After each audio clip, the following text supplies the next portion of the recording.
আসসালামু আলাইকুম রহমতুল্লাহ। সুপ্রিয় দর্শকবৃন্দ, আশা করছি সকলে ভালো আছেন। আজকে আমাদের জার্নি এখান থেকে শুরু করব ইনশাআল্লাহ। সংযুক্ত আরব আমিরাতের যে সকল স্থানে আমাদের বাংলাদেশি ভাইদের বসবাস বেশি, তার মধ্যে এটি হচ্ছে একটি। এই জায়গাটির নাম হচ্ছে বিএমডব্লিউ। অনেকেই এটাকে আবার বিএম নামেই চিনে থাকেন। এখানে আমাদের বাংলাদেশি প্রবাসী ভাইদের দোকানপাট রয়েছে অনেক বেশি অন্য অন্য দেশি ভাইদের তুলনায়। এখানে বাংলাদেশি প্রায় সকল পণ্যই পাওয়া যায়। মাছ মাংস থেকে শুরু করে শাক সবজি যে কোনো পণ্যই বাংলাদেশ থেকে আমাদের প্রবাসী ভাইয়েরা নিয়ে আসেন আমরা প্রবাসীদের জন্য। এখানে বাংলাদেশিদের পাশাপাশি ইন্ডিয়ান পাকিস্তানিরাও বসবাস করে থাকেন। আমাদের সামনে যে লোকগুলো কি আপনারা দেখতে পাচ্ছেন, এরা হচ্ছে পাকিস্তানি। কারণ পাকিস্তানিদের এটি জাতীয় পোশাক হিসেবে অভিহিত করা হয়। এদের পোশাক দেখলেই ওদেরকে চেনা যায়। সুপ্রিয় দর্শকবৃন্দ, আমরা আমাদের নিরাপদ সফরের জন্য সফরের দোয়াটি পাঠ করব। আল্লাহু আকবার, আল্লাহু আকবার, আল্লাহু আকবার। সুবহানাল্লাযী সাখখার লানা হাযা ওয়া মা কুন্না লাহু মুকরিনিন ওয়া ইন্না ইলা রাব্বিনা লামুনকালিবুন। সুপ্রিয় দর্শকবৃন্দ, আজকে আমাদের সফরের সুন্দর সুন্দর দৃশ্যগুলো আমরা দেখে উপভোগ করব। সেই সাথে আমরা দিনের কিছু নসিহতের কথা শুনব আমাদের বাংলাদেশের গর্ব ডক্টর মিজানুর রহমান আজহারীর কণ্ঠে।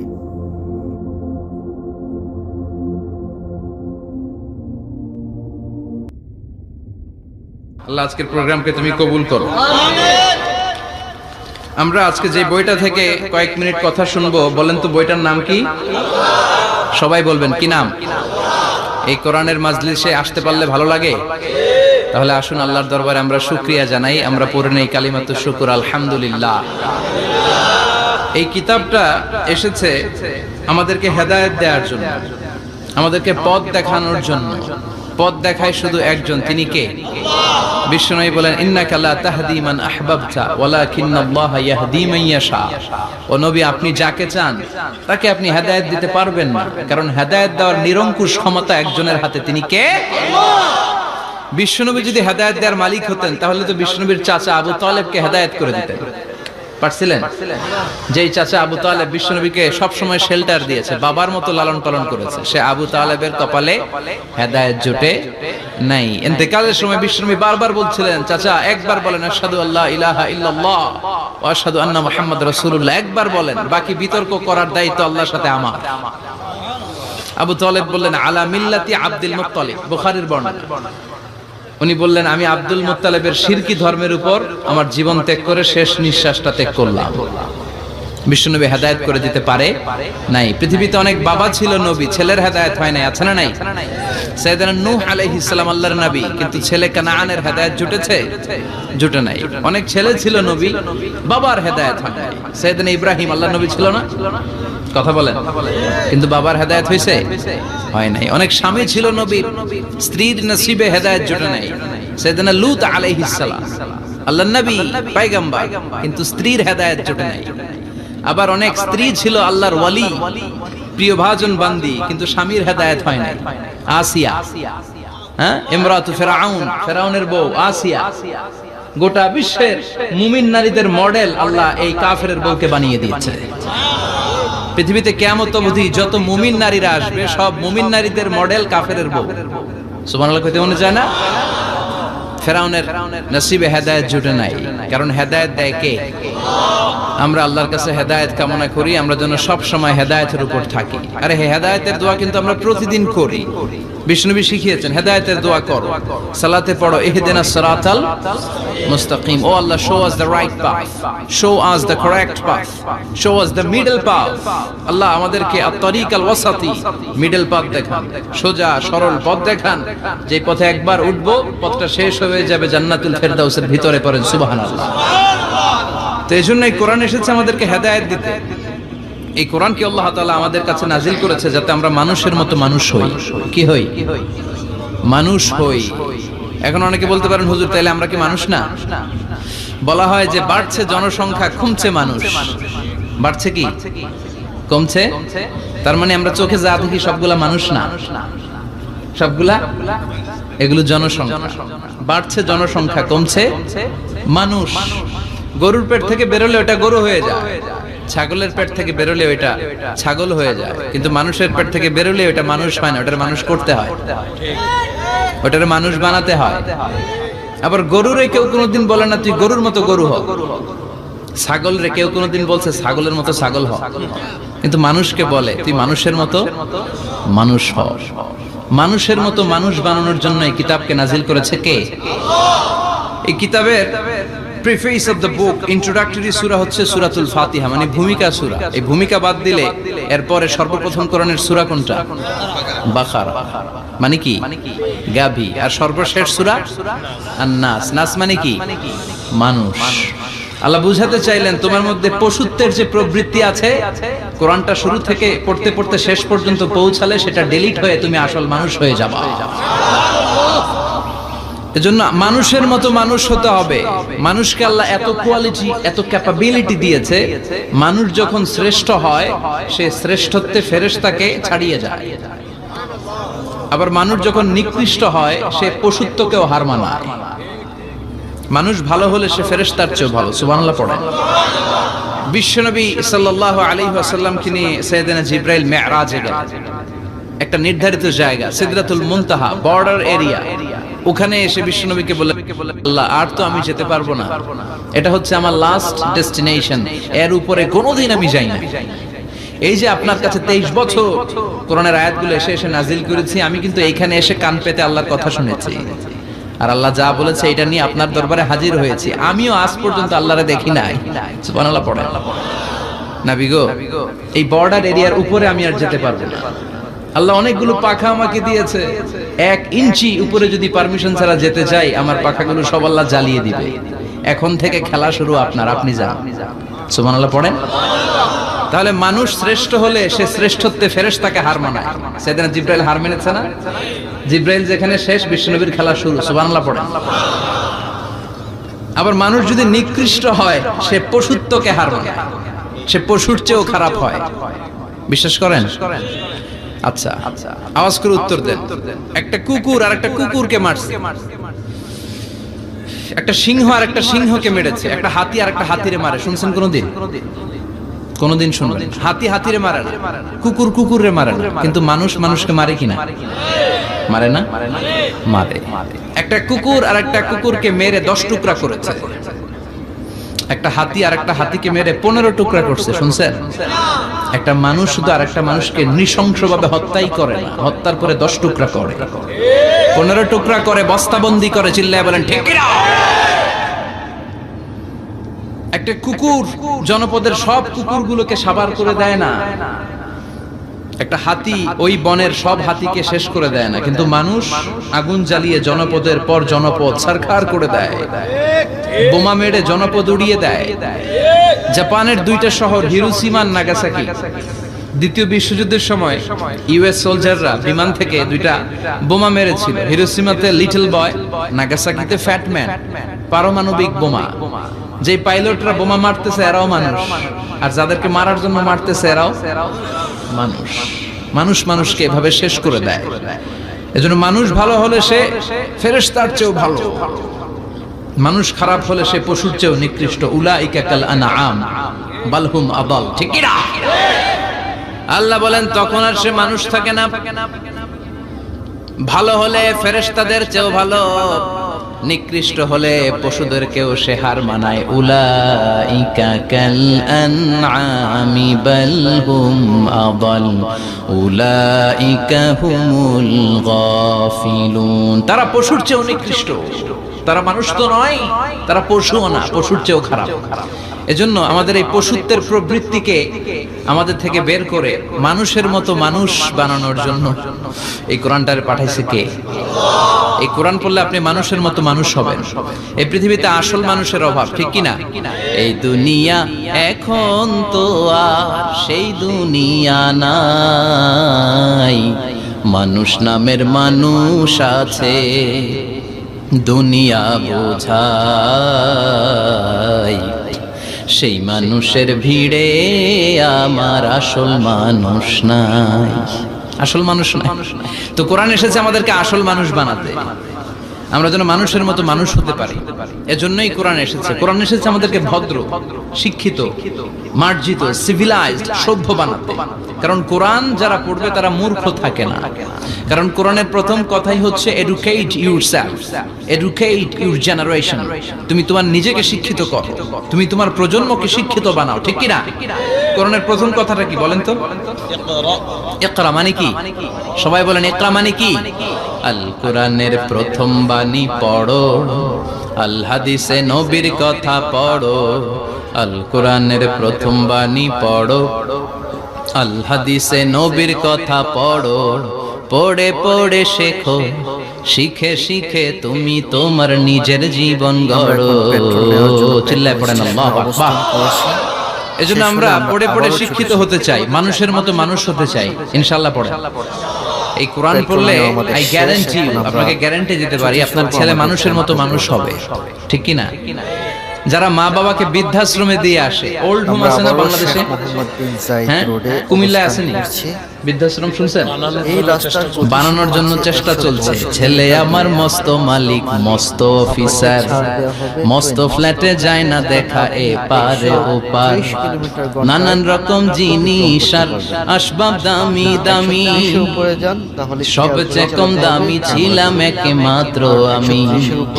ছেলের আবার আমার প্রতি অগাধ সম্ভ্রম, আমার ঠিকানা তাই বৃদ্ধাশ্রম, ঠিক কি না?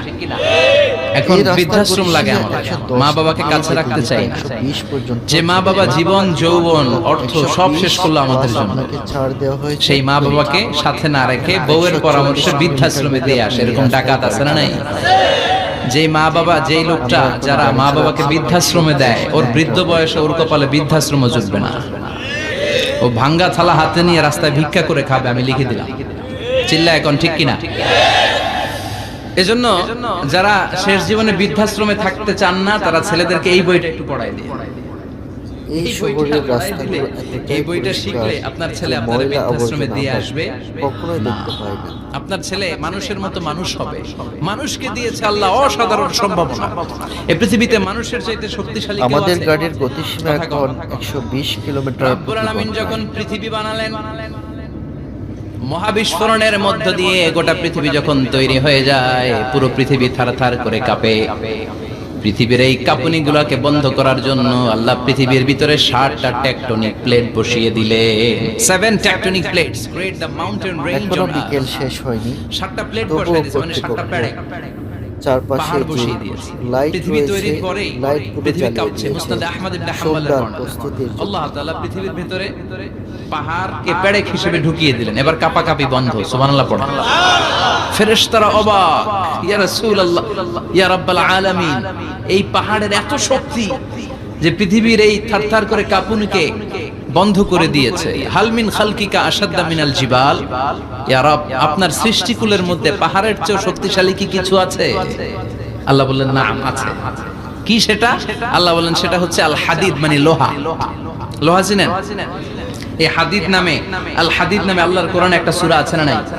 সূরাতুল হাদিদ, লোহার সূরা। আমাদের গাড়ির ওয়ানজালনাল হাদিদ ফীহি বাসুন শাদীদ ওয়া মানাফিউ লিন-নাস। আল্লাহ বললেন আমি লোহা, আমাদের ডান পাশে রয়েছে ভেহিকল টেস্টিং সেন্টার।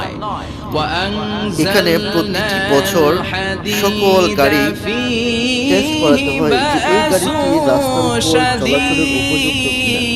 যদি কোনো ফল্ট পাই তাহলে পুনরায় আপনাকে ঠিক করিয়ে আমি আবার পৃথিবীর টেস্ট মধ্যে লোহা করার নাজিল জন্য। করেছি, লোহার ভেতরে আছে ভয়ঙ্কর এর ধরনের পাশে শক্তি, রয়েছে বিশাল মানাফিউল গাড়ির লিন্নাস, শোরুম। মানুষের জন্য উপকার এই আছে না শোরুমে নাই? আপনাদেরকে সব নিয়ে কাজে লোহা আরো লাগে। একদিন আমরা মোবাইল যাব। বানাবেন লোহা লাগবে, দেখব গাড়ি কি লোহা গাড়ি লাগবে, রয়েছে, বাড়ি কেমন কেমন লোহা গাড়ি লাগে। এই যে রয়েছে। মাইক দিয়ে ওয়াজ করতেছি, লোহা আছে না? লোহা ছাড়া কিছুই হয় না। এই লোহা পৃথিবীর কোনো উপাদান নয়। পৃথিবীতে লোহার মলিকিউল তৈরি হয় হয়েছে মহাবিশ্বের অন্য কোনো জায়গা থেকে। লোহার একটা অণু তৈরি করতে 1 কোটি ডিগ্রি সেলসিয়াসেরও বেশি তাপমাত্রা লাগে। এই লোহাকে আল্লাহ বললেন আমি পাহাড়ের চেয়ে বেশি শক্তিশালী করে বানিয়েছি লোহাকে। সুবহানাল্লাহ পড়েন। ফেরেশতারা বললেন হাল মিন খালকিকা আশাদ্দা মিনাল হাদিদ। আল্লাহ আপনার এই সৃষ্টিকুলের মধ্যে আমাদের লোহার সামনে চাইতেও যে শক্তিশালী কি ব্রিজটি কিছু আমরা আছে? দেখতে পাচ্ছি, এই আল্লাহ বললেন, ব্রিজ নাম দিয়ে আছে। অতিক্রম করে যাওয়া যায় ফেরেশতারা বললেন মা হিয়া। আল্লাহ বললেন সেটা হচ্ছে আন্নার। সংযুক্ত আরব আগুন। আমিরাতের যে আগুন লোহাকেও গলিয়ে দেয়, সিটি রয়েছে, সুবহানাল্লাহ। আজমান হচ্ছে ফেরেশতারা তাদের বললেন মধ্যে হাল মিন একটি। খালকিকা আশাদ্দা মিনান নার। আল্লাহ আপনার এই সৃষ্টিকুলের মধ্যে আগুনের চাইতেও কি শক্তিশালী কিছু আছে? আল্লাহ বললেন আছে। কি আমাদের সেটা? ডান পাশে এটি হচ্ছে আল-মা, শারজা, পানি। আর আমাদের বাম পানি পাশে মানলে এটি আগুন। হচ্ছে আজমান। সুবহানাল্লাহ পড়েন। শুনতেছেন? কষ্ট হচ্ছে না তো? আরো অনেক কিছু কইছে, শুনবেন? এরপরে ফেরেশতারা বললেন ইয়া রাব হাল মিন খালকিকা আশাদ্দা মিনাল মা। আপনার এই সৃষ্টিকুলের মধ্যে পানির চাইতেও শক্তিশালী কি কিছু আছে? আল্লাহ বললেন নাম আছে। সেটা কি? আর রিহ। আর রিহ মানে বাতাস। কারণ বাতাসের ধাক্কায় সমুদ্রে সাগরের পানিতে ঢেউ খেলে, জলের উচ্ছ্বাস হয়, জলোচ্ছ্বাস হয়, ঠিক কি না? এবার ফেরেশতারা বললেন মাবুদ পানির চাইতেও বেশি শক্তিশালী বাতাস। এবার আমাদের জানতে বড্ড মনে চায় এই বাতাসের চাইতেও শক্তিশালী কোন সৃষ্টি আপনার সৃষ্টি জগতে আছে নাকি? আল্লাহ বললেন বাতাসের চাইতেও শক্তিশালী একটা জিনিস আছে। দেখি কে কইতে পারে, বলেন। সুবহানাল্লাহ। আল্লাহ বললেন বাতাসের চাইতেও শক্তিশালী হলো আশরাফুল মাখলুকাত, মানুষ। যদি সেটা মানুষের মতো মানুষ হয়, এমন মানুষ যে মানুষ ডান হাতে কি দান করে বাম হাত সেটা জানে, তার মানে গোপনে দান করে। গোপনে দান করতে রাজি আছেন তো? তো এই কোরআন এসেছে আমাদেরকে মানুষের মতো মানুষ বানাতে। কি বানাতে? আমরা মানুষের মতো মানুষ হতে চাই। রাজি আছেন তো? আল্লাহ তুমি তৌফিক দাও। আরো জোরে পড়েন আমিন। কিয়ামতের প্রামাণ্য ধারা সামনে বর্ণনা আবারও আল্লাহ একটি নিজে ব্রিজ দিয়েছে। রয়েছে, এই ব্রিজ দিয়ে এই সূরাটা আজমান পড়লে মনে প্রবেশ হবে আপনি করা এখানে যায়। বসে কিয়ামতটা সচক্ষে লাইভ দেখতেছেন। সুবহানাল্লাহ পড়বেন না? সূরাটার নাম হচ্ছে আল কারিয়া। কি নাম? সবাই বলেন কি নাম? আল কারিয়া মানে হচ্ছে বিকট আওয়াজ, ভয়ঙ্কর আওয়াজ, জাইগান্টিক সাউন্ড, বোম্বাস্টিং মার্কা সাউন্ড। যে সাউন্ড, যে আওয়াজ, যে বিকট শব্দ পৃথিবীর কোনো মানুষ শুনে নাই। The trumpet, the siren, the whistle, বিশাল এক হুইসেল বাজানো হবে। ওই হুইসেল বা সাইরেন বাজানোর ফলে বিকট একটা শব্দে গোটা বিশ্ব ভেঙে খান খান হয়ে যাবে। এটার নামই হচ্ছে আল কারিয়া। চিল্লায় এখন সুবহানাল্লাহ। ওই হুইসেল দেওয়ার জন্য, ওই সাইরেন বাজানোর জন্য, ওই সুরের ভেতরে, সিঙ্গার ভেতরে ফুৎকার দেওয়ার জন্য রব্বুল আলামিন স্পেশাল একটা ফেরেশতা বানিয়েছেন। তার নাম হলো ইসরাফিল আলাইহিস সালাম। কি নাম? ইসরাফিল আলাইহিস সালাম। এদিকে ইসরাফিল নামে কেউ আছে? হ্যাঁ, অনেকে রাখে ইসরাফিল নামটা, কিন্তু অনেকে রাখে। আজরাইল রাখে নাকি? হ্যাঁ, আজরাইল রাখে না, ইসরাফিল কিন্তু রাখে। আমাদের গাড়ির এই গতি ফেরেশতাকে আল্লাহ তাআলা বিশাল একটা হুইসেলের ভিতরে, সাইরেনের ভিতরে 3টা ফুৎকার দেওয়ার জন্য তৈরি করেছেন। তার ডিউটি হচ্ছে তার গোটা জীবন জুড়ে সে হুইসেলের ভিতরে 3টা ফু দিবে। এটার বাংলায় বলে সিঙ্গা। বাংলায় কি বলে? সিঙ্গায় ফু দিবে কয়টা? চিল্লায় বলেন। এই ফেরেশতার পা দুটো হচ্ছে জমিনে, এই ফেরেশতার মাথা হচ্ছে আকাশের অনেক উপরে। সৃষ্টির পর থেকে এই ফেরেশতা ওই সিঙ্গাটা, ওই বাঁশিটা তার 2 ঠোঁটের মাঝখানে লাগিয়ে আল্লাহর আরশের দিকে তাকিয়ে আছে, and just waiting for the green signal. আল্লাহর পক্ষ থেকে সিগন্যাল আসার অপেক্ষায় আছে যে আল্লাহ কখন বলবে যে ফু দে। সুবহানাল্লাহ। 3টা ফু দেওয়ার জন্য রব্বুল আলামিন একটা ফেরেশতা বানালেন, ইসরাফিল ফেরেশতা। সৃষ্টির শুরু থেকে বিশাল সিঙ্গাটাকে, সাইরেনটাকে, ট্রাম্পিটটাকে 2 ঠোঁটের মাঝখানে লাগিয়ে আল্লাহর আরশের দিকে তাকিয়ে আছে, কবে আমার এখন আমরা প্রভু বলবে আজমান প্রবেশ করব। সাইরেনের মধ্যে বাঁশি বাজা। He is waiting. একটু পর ঠিক এই মুহূর্তে যখন আমি কথা বলছি আর আপনারা শুনছেন, ঠিক এই মুহূর্তেও ওই সাইরেনটা ওনার দুই ঠোঁটের মধ্যে লাগানো, আর উনি আরশের দিকে তাকিয়ে অপেক্ষা করছে কখন আমার রব আদেশ করে, আর তখন আমি সিংহায় ফুৎকার দিয়ে গোটা বিশ্বটারে মেসাকার বানিয়ে দিব। কোন সুবহানাল্লাহ। এই ঘটনাটাই আল্লাহ প্রামাণ্য দলিল দিয়ে বর্ণনা করেছেন, আর বর্ণনা করতে যে এই সূরার নাম দিয়েছেন আল কারিয়া। কি নাম? মানে বিকট আওয়াজ, ভয়ঙ্কর আওয়াজ, বজ্রনিনাদ, মহাপ্রলয়ের সেদিন এমন আওয়াজ হবে যে আওয়াজ পৃথিবীতে কেউ কোনোদিন আমরা শুনি না। আসলে এই পৃথিবীতে আমরা এক একজন এক এক সময় এক এক জায়গায় বিকট বিকট আওয়াজ শুনেছি, কিন্তু কিয়ামতের দিন ইসরাফিল যখন ওই সিংহার ভেতরে ফুৎকার দিবে, ওই ফুৎকারের যে আওয়াজটা হবে, এই আওয়াজটা কি এই আওয়াজগুলোর মতো? কথা বলেন। এর চেয়ে অনেক ভয়ঙ্করতম আওয়াজ, যে আওয়াজ শুনলে আপনার হৃদয় শিউরে উঠবে, কেঁপে উঠবে। এই আওয়াজটার নাম হচ্ছে আরবিতে আল কারিয়া। কি নাম? চিল্লায় বলেন কি নাম?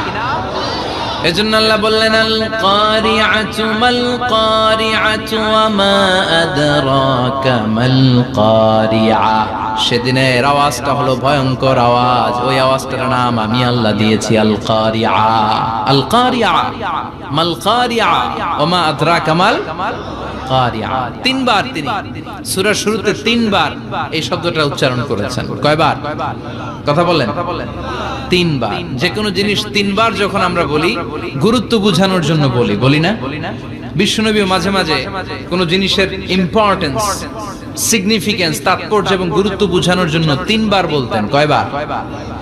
একবার বিশ্বনবী তাকওয়া নিয়ে ওয়াজ করতেছিলেন আর বলছিলেন আত-তাকওয়া হাহুনা, আত-তাকওয়া হাহুনা, আত-তাকওয়া হাহুনা, ওয়া ইউশিরু ইলা সাদরিহি সালাস মাররাত। তাকওয়া এখানে, তাকওয়া এখানে, তাকওয়া এখানে বলে বিশ্বনবী ওনার হৃদয়ের দিকে, কলবের দিকে তিনবার ইঙ্গিত করেছেন। কয়বার? তাকওয়া মানে কার ভয়? আল্লাহর ভয়। আল্লাহর ভয় নিয়ে যখন ওয়াজ করছিলেন বিশ্বনবী বলছেন তাকওয়াটা এখানে, এখানে, এখানে। তেমনি মক্কাবাসীদের কাছে যখন সূরাতুল কারিয়া নাজিল হয়েছে, মক্কার কাফির মুশরিকদের দৃষ্টি আকর্ষণের জন্য আল্লাহ তাআলা এই সূরার শুরুতে আল কারিয়া শব্দটা একবার নয়, দুইবার নয়, তিনবার উল্লেখ করেছেন। পড়েন সুবহানাল্লাহ। আল্লাহ বললেন আল কারিআতু মাল কারিআতু ওয়া মা আদরাকা মাল কারিআ ইয়াওমা ইয়াকুনুন নাসু কাল ফারাশিল মাবথুস ওয়া তাকুনুল জিবালু কাল ইহনিল মানফুশ। সুবহানাল্লাহ পড়েন। আল্লাহ বললেন বিকট একটা আওয়াজ হবে, তিনটা আওয়াজ করার জন্য, তিনটা হুইসেল বাজানোর জন্য ইসরাফিলকে আমি বানালাম। প্রথম সিংহার ফুৎকার যখন ইসরাফিল ফেরেশতা হুইসেলের মধ্যে দিয়ে দিবে, তখন যেই ভয়ঙ্কর শব্দটা হবে, ওই শব্দটার নাম হলো আল কারিয়া। কি নাম? আল কারিয়া। ওটা দেওয়ার সাথে সাথে পুরো পৃথিবীটা লন্ডভন্ড হয়ে যাবে। এখন আমরা যেরকম আরামসে বসে আছি, ওই সময় পৃথিবীর অবস্থা এরকম থাকবে। আল্লাহ বললেন ইয়াউমা ইয়াকুনুন নাসু কাল ফারাশিল মাবথুস ওয়া তাকুনুল জিবালু কাল ইহনিল মানফুশ। সেদিন মানুষগুলো বিক্ষিপ্ত পতঙ্গের মতো নিক্ষিপ্ত হবে, পাহাড়গুলো ভেঙে খান খান হয়ে যাবে, তুলার মতো পাহাড় ধ্বনিত হতে থাকবে, তুলার মতো। সুবহানাল্লাহ। মানুষগুলো ছিটকে পড়বে। এই পৃথিবীর মাধ্যাকর্ষণ শক্তি থাকার কারণে আমরা ছিটকে পড়ি না। এই যে বসে আছি, সবকিছু পৃথিবীর মধ্যে লেগে আছে। এটার কারণ দ্য গ্র্যাভিটেশনাল ল, গ্র্যাভিটেশনাল পাওয়ার। এটা পৃথিবীর সবকিছু তার কেন্দ্রের দিকে টেনে রাখে। কিন্তু কিয়ামতের দিন আল্লাহ পৃথিবীটারে ধরে যখন একটা ঝাঁকুনি দিবেন, একটা কাঁপুনি দিবেন, একটা ভাইব্রেশন দিবেন, একটা আর্থকোয়াক, একটা ভূমিকম্প দিবেন, মুহূর্তের মধ্যেই পুরো পৃথিবীর সবকিছু ছিটকে পড়ে যাবে। চিল্লায় পড়েন আল্লাহু আকবার। মানুষগুলো পৃথিবীতে বসে থাকতে পারবে না, দাঁড়িয়ে থাকতে পারবে না, ডানে বায়ে সামনে পিছনে কে কোথায় ছিটকে পড়বে কোনো ইয়ত্তা থাকবে না। কাল ফারাশিল মাবথুস। আলহামদুলিল্লাহ, দীর্ঘ পথ অতিক্রম করে আমরা চলে আসলাম আমাদের গন্তব্য চায়না মলে। আজকে আমরা চায়না মলে দেখব কি কি রয়েছে। তাজমান চায়না মলের বাহিরের দৃশ্য দেখে মনে হলো আমাদের চট্টগ্রামের হকার মার্কেটের মতো। এখানে বাহিরে বিভিন্ন ধরনের গেঞ্জি, তারপর টি শার্ট, প্যান্টস এখানে সেল করছে। এখানে একটি ফাউন্টেন রয়েছে পানির, আমরা দেখতে পাচ্ছি চায়না মল, এখানে চাইনিজও লেখা আছে। আমরা প্রবেশ করব এখন চায়না মলের ভিতরে, দেখা যাক কি কি রয়েছে।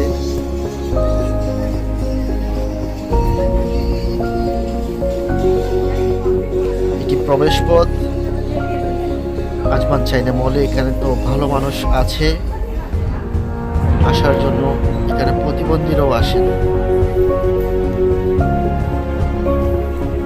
এটি সবার জন্য উন্মুক্ত। বিভিন্ন ধরনের এখানে জুয়েলারি দোকান আমরা দেখতে পাচ্ছি,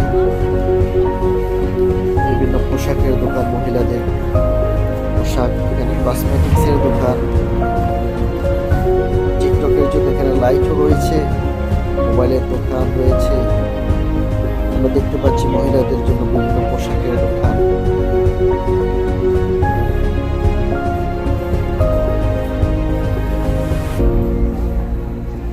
এটি হচ্ছে ঘরের কার্পেটের দোকান, বিভিন্ন ডিজাইনের কার্পেট রয়েছে এখানে।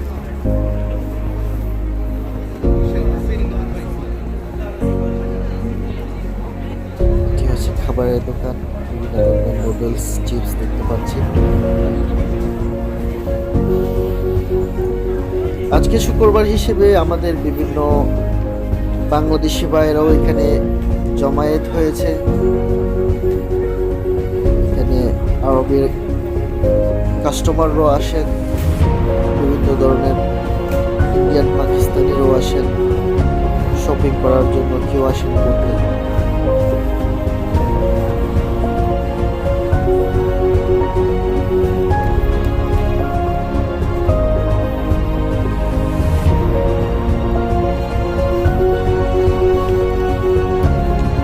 আমরা দেখতে পাচ্ছি মহিলাদের শল রয়েছে, এখানে ছোট বাচ্চাদের পোশাক রয়েছে, বিভিন্ন ধরনের আইটেমস আমরা এখানে দেখতে পাচ্ছি। অনেক সুন্দর একটি মল, এখানে বিভিন্ন ধরনের নিত্য নতুন জিনিস পাওয়া যায়।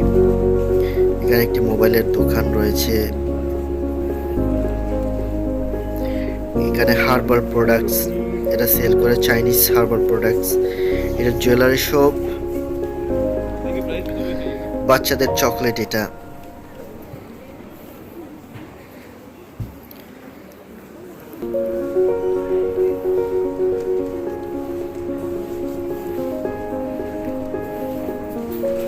এটা হচ্ছে বাচ্চাদের খেলনার দোকান। বাচ্চাদের সাইকেল রয়েছে এখানে, মোটর সাইকেল রয়েছে, কার রয়েছে, বিভিন্ন ধরনের টয়স, ফেরারিও রয়েছে বাচ্চাদের কার।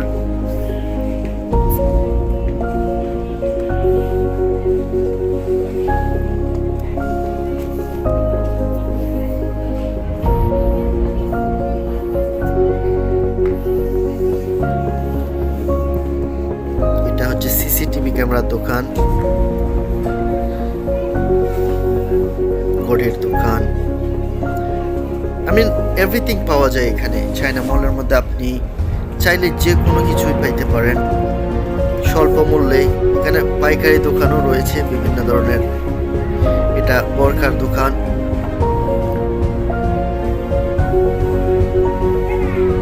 সুপ্রিয় দর্শকবৃন্দ, আজকে আমাদের জার্নি এখানে শেষ করব। সবাই ভালো থাকবেন, সুস্থ থাকবেন, আমাদের জন্য দোয়া করবেন, আমাদের চ্যানেলটি সাবস্ক্রাইব করে সঙ্গে থাকবেন। আবারও নতুন একটি জার্নি নিয়ে আপনাদের সামনে হাজির হব। এই সফরের কোন স্থানটি আপনাদের সবচেয়ে ভালো লেগেছে কমেন্ট সেকশনে অবশ্যই জানাবেন। আল্লাহ হাফেজ।